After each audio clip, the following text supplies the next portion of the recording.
Thank you, my friends.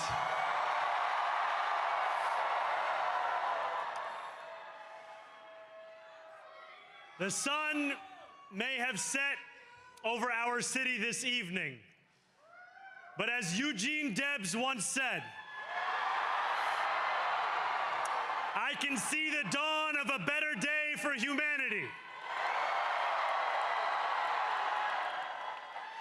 For as long as we can remember, the working people of New York have been told by the wealthy and the well-connected that power does not belong in their hands.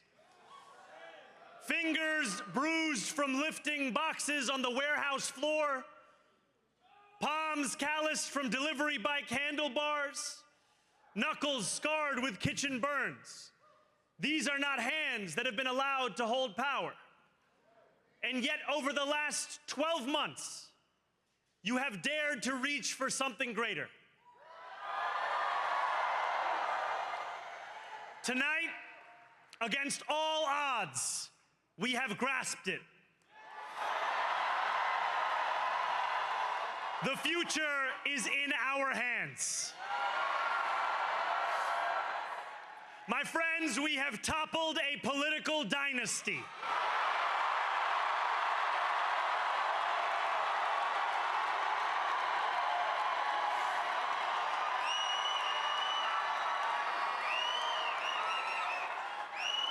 I wish Andrew Cuomo only the best in private life. But let tonight be the final time I utter his name as we turn the page on a politics that abandons the many and answers only to the few.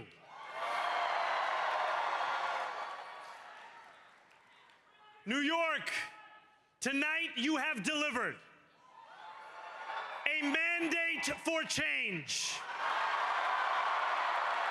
a mandate for a new kind of politics, a mandate for a city we can afford, and a mandate for a government that delivers exactly that.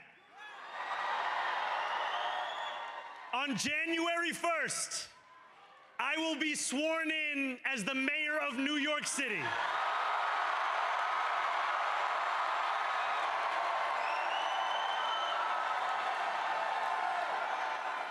And that is because of you.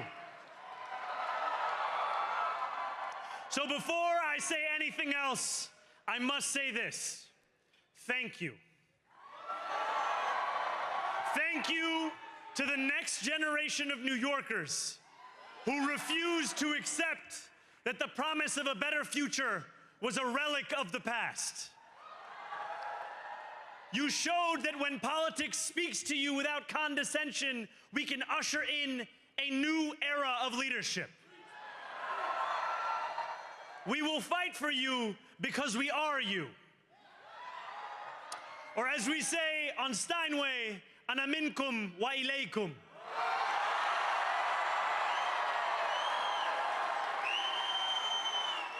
Thank you to those so often forgotten by the politics of our city who made this movement their own. I speak of Yemeni bodega owners and Mexican abuelas, Senegalese taxi drivers and Uzbek nurses, Trinidadian line cooks and Ethiopian aunties. Yes, aunties. To every New Yorker in Kensington and Midwood and Hunts Point, know this. This city is your city, and this democracy is yours too. This campaign is about people like Wesley, an $11.99 organizer I met outside of Elmhurst Hospital on Thursday night. A New Yorker who lives elsewhere, who commutes 2 hours each way from Pennsylvania because rent is too expensive in this city. It's about people like the woman I met on the BX-33 years ago, who said to me, I used to love New York, but now it's just where I live. And it's about people like Richard, the taxi driver I went on a 15-day hunger strike with outside of City Hall, who still has to drive his cab 7 days a week. My brother, we are in City Hall now.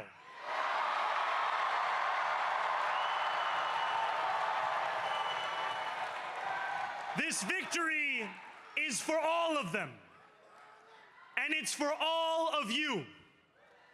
The more than 100,000 volunteers who built this campaign into an unstoppable force. Because of you, we will make this city one that working people can love and live in again. With every door knocked, every petition signature earned, and every hard-earned conversation, you eroded the cynicism that has come to define our politics. Now, I know that I have asked for much from you over this last year. Time and again, you have answered my calls. But I have one final request. New York City, breathe this moment in. We have held our breath for longer than we know. We have held it in anticipation of defeat. Held it because the air has been knocked out of our lungs too many times to count. Held it because we cannot afford to exhale. Thanks to all of those who sacrificed so much, we are breathing in the air of a city that has been reborn.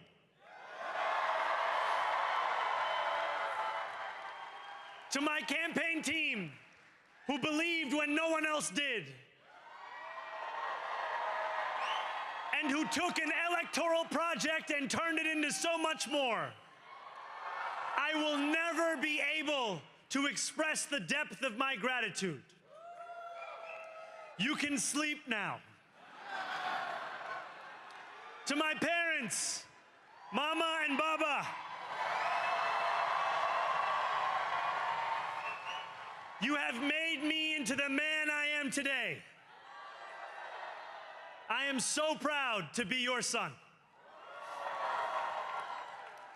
And to my incredible wife, Rama,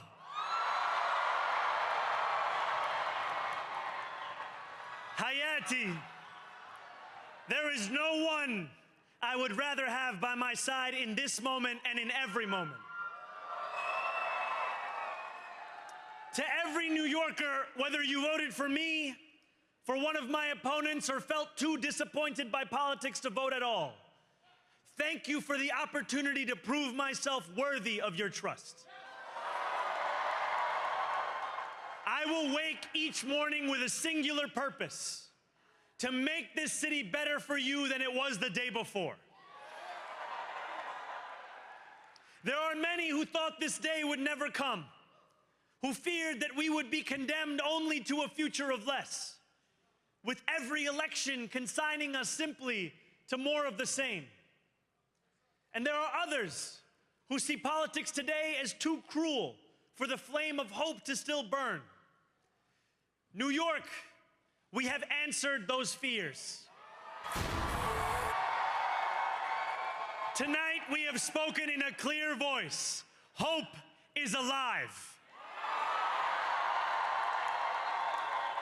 Hope is a decision that tens of thousands of New Yorkers made day after day, volunteer shift after volunteer shift, despite attack ad after attack ad.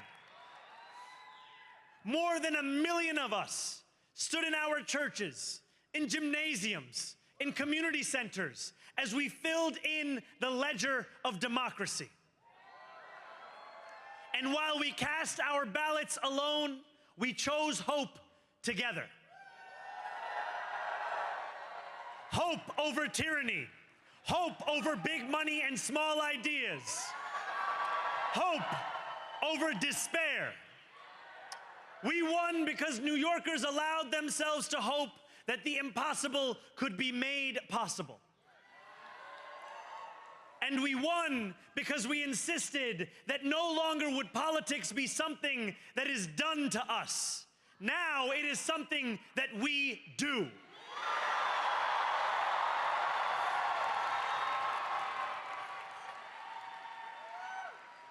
Standing before you, I think of the words of Jawaharlal Nehru. A moment comes but rarely in history when we step out from the old to the new, when an age ends and when the soul of a nation long suppressed finds utterance. Tonight we have stepped out from the old into the new. So let us speak now with clarity and conviction that cannot be misunderstood about what this new age will deliver and for whom. This will be an age where New Yorkers expect from their leaders a bold vision of what we will achieve, rather than a list of excuses for what we are too timid to attempt. Central to that vision will be the most ambitious agenda to tackle the cost of living crisis that this city has seen since the days of Fiorella LaGuardia.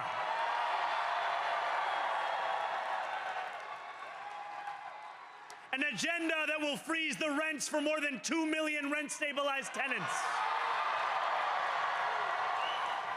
Make buses fast and free. And deliver universal child care across our city. Years from now, may our only regret be that this day took so long to come. This new age will be one of relentless improvement. We will hire thousands more teachers. We will cut waste from a bloated bureaucracy. We will work tirelessly to make lights shine again in the hallways of NYCHA developments where they have long flickered. Safety and justice will go hand in hand as we work with police officers to reduce crime and create a department of community safety that tackles the mental health crisis and homelessness crises head on. Excellence will become the expectation across government, not the exception. In this new age we make for ourselves, we will refuse to allow those who traffic in division and hate to pit us against one another. In this moment of political darkness, New York will be the light. Here, we believe in standing up for those we love. Whether you are an immigrant, a member of the trans community, one of the many black women that Donald Trump has fired from a federal job, a single mom still waiting for the cost of groceries to go down, or anyone else with their back against the wall, your struggle is ours too. And we will build a city hall that stands steadfast alongside Jewish New Yorkers and does not waver in the fight against the scourge of anti-Semitism. Where the more than 1 million Muslims know that they belong. Not just in the 5 boroughs of this city, but in the halls of power. No more will New York be a city where you can traffic in Islamophobia and win an election.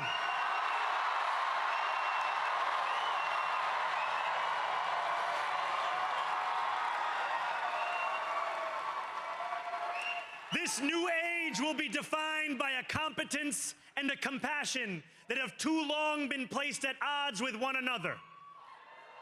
We will prove that there is no problem too large for government to solve and no concern too small for it to care about. For years, those in City Hall have only helped those who can help them. But on January 1st, we will usher in a city government that helps everyone.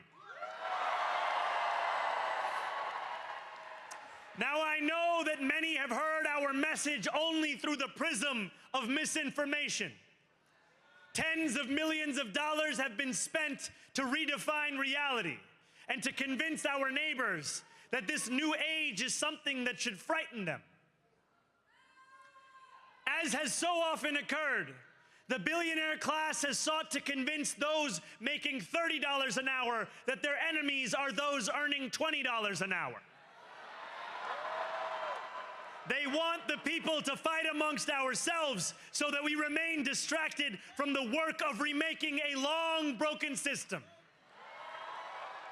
We refuse to let them dictate the rules of the game anymore.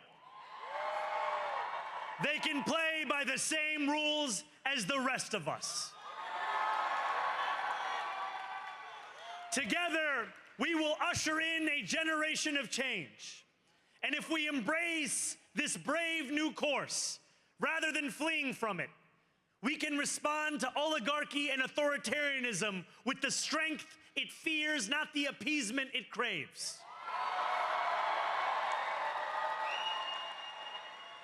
After all, if anyone can show a nation betrayed by Donald Trump how to defeat him, it is the city that gave rise to him.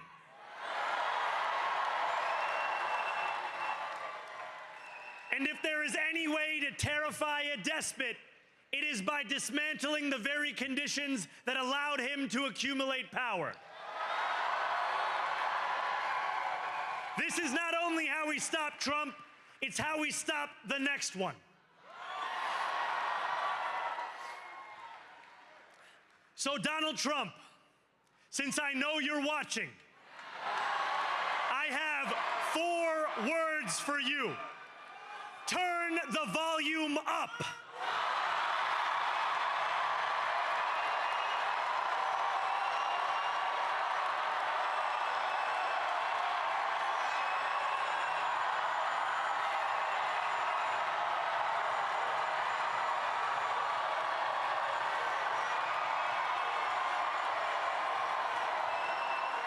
We will hold bad landlords to account because the Donald Trumps of our city have grown far too comfortable taking advantage of their tenants. We will put an end to the culture of corruption that has allowed billionaires like Trump to evade taxation and exploit tax breaks. We will stand alongside unions and expand labor protections because we know, just as Donald Trump does, that when working people have ironclad rights, the bosses who seek to extort them become very small indeed. New York will remain a city of immigrants, a city built by immigrants, powered by immigrants, and as of tonight, led by an immigrant.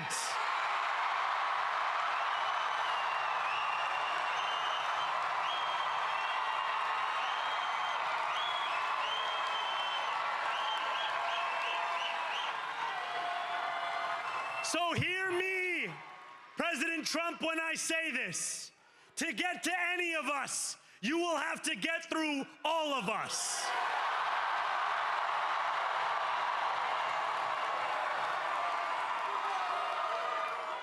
When we enter City Hall in 58 days, expectations will be high. We will meet them. A great New Yorker once said that while you campaign in poetry, you govern in prose. If that must be true, let the prose we write still rhyme, and let us build a shining city for all. And we must chart a new path, as bold as the one we have already traveled. After all, the conventional wisdom would tell you that I am far from the perfect candidate. I am young, despite my best efforts to grow older. I am Muslim. I am a democratic socialist. And most damning of all, I refuse to apologize for any of this. And yet, if tonight teaches us anything, it is that convention has held us back. We have bowed at the altar of caution, and we have paid a mighty price. Too many working people cannot recognize themselves in our party. And too many among us have turned to the right for answers to why they've been left behind. We will leave mediocrity in our past. No longer will we have to open a history book for proof that Democrats can dare to be great. Our greatness will be anything but abstract. It will be felt by every rent-stabilized tenant who wakes up on the first of every month, knowing the amount they're going to pay hasn't soared since the month before. It will be felt by each grandparent who can afford to stay in the home they have worked for, and whose grandchildren live nearby because the cost of childcare didn't send them to Long Island. It will be felt by the single mother who is safe on her commute and whose bus runs fast enough that she doesn't have to rush school drop-off to make it to work on time. And it will be felt when New Yorkers open their newspapers in the morning and read headlines of success, not scandal.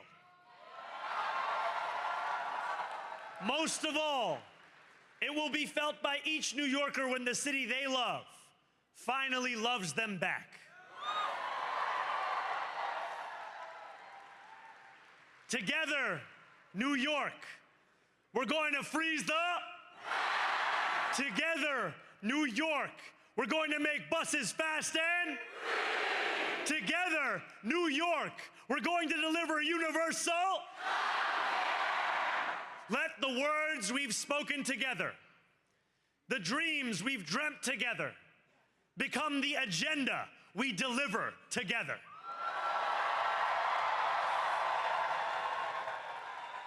New York, this power, it's yours. This city belongs to you. Thank you.